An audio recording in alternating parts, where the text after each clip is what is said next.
Continue now with our lead story. Donald Trump returning to the Factor. As you may remember, a man in New Hampshire asked Mr. Trump some questions about Muslims, which he did not answer directly. That caused the media to go nuts. In a country that is very armed, that somebody that will be carrying a weapon will go to a mosque tomorrow or after tomorrow and will start shooting people. And then these people will have blood on their hands, all of them. Carson, 2 points here. And Ted Cruz. Rejoining us now from New York City, Donald Trump. What do you say to that? If somebody shoots up a mosque, you're responsible. Well, I think it's terrible what's going on. I can tell you in New York City, they used to go in and check and do a lot of different things, and now they're not doing any checking. And I think, frankly, the question that was asked of me in New Hampshire, which was a packed house and a lot of enthusiasm, I just didn't want to respond to the question. It's the first time I've ever been sort of made controversial by not responding to a question. But they wanted me to defend President Obama, and he can defend himself. I don't have to defend Obama. Okay. But, I mean, look, the media is not going to give you a fair shake, and then it's not. But that brings us to me and you. All right? You're on record as saying that I've been fair to you, and I believe I have. So let me ask you a couple of questions. And if they're unfair, you tell me if they're unfair. All right. Am I fair to say that in order for you to win the Republican nomination, that you're going to have to change your style and be a bit kinder and more mature? Is that a fair question? Well, I think it's fair. I think the word mature is not appropriate, but I think it's certainly fair. I think that, as you know, I'm leading every poll, and most polls I'm leading very big in New Hampshire, in Iowa. If you look at what just came down, South Carolina, the polls all #1, so I can't be doing so badly, Bill, but it's not going to be a question of nice. I think I'm a nice person. I have great relationships. You know me well. I help people. I love people. But it's not going to be a question of that. It's going to be a question of competence, because people are tired of being pushed around by every country in the world, every single thing. And that's why you're doing well. But you have to be kind of presidential. I'm going to run a clip now of something you recently said, and then I'm going to ask you another question, which may be unfair. If it is, you tell me. Roll the tape. You have this clown, Marco Rubio. I've been so nice to him. I've been so nice. I've been so nice.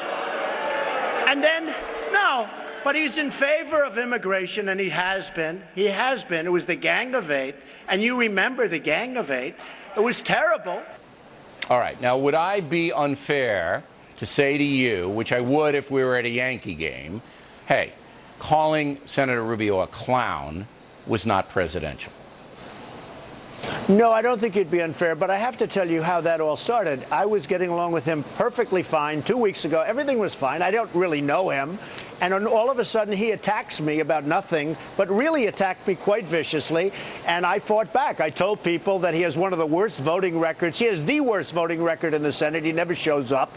I mean, he's not going in for votes, and that you can't do. He's weak on immigration, unbelievably weak on immigration. And I'm all about strong on illegal immigration and other things. So I mentioned it, and I said it loudly. But again, I'm a counterpuncher. He hit me all of a sudden. Same thing with Rand Paul. Rand Paul was so nice.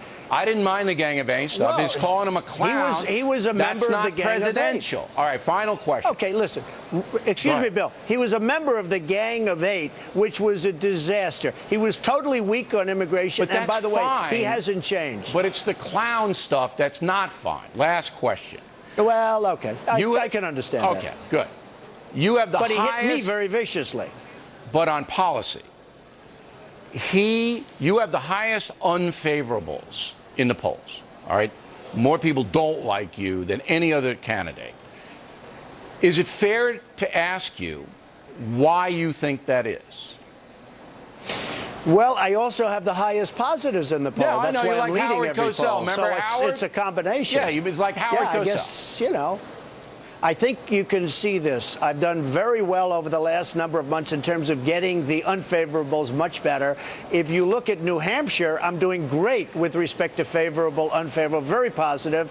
Iowa, the places that I'm going to a lot, South Carolina, I'm doing great in that category. So I think when people see me, when they see I want to make America great again, they all of a sudden say, we really like him. I'm actually a nice person. I try very hard to be a nice person. You're going to grow on us then. You're going to grow on. Well, when I go to Iowa, New Hampshire, and South Carolina, they really like me, and my favorables are great there because they see me a lot. I got it. The more you see you, the more you're going to like you. Now, fair interview? Well, for Was it whatever reason. fair? Everything fair? Are we good? You were very fair. You're always fair. Oh, yeah. All right. Almost. And we're almost, I know. Okay, and we appreciate you coming on, and we hope you'll do many more with us because you're a fascinating guy. Directly Hack, the head of Planned Parenthood, getting hammered by some congressman today. We'll show you exactly what happened. Then, the nutty woman in upstate New York who helped two killers escape from prison gets sentenced.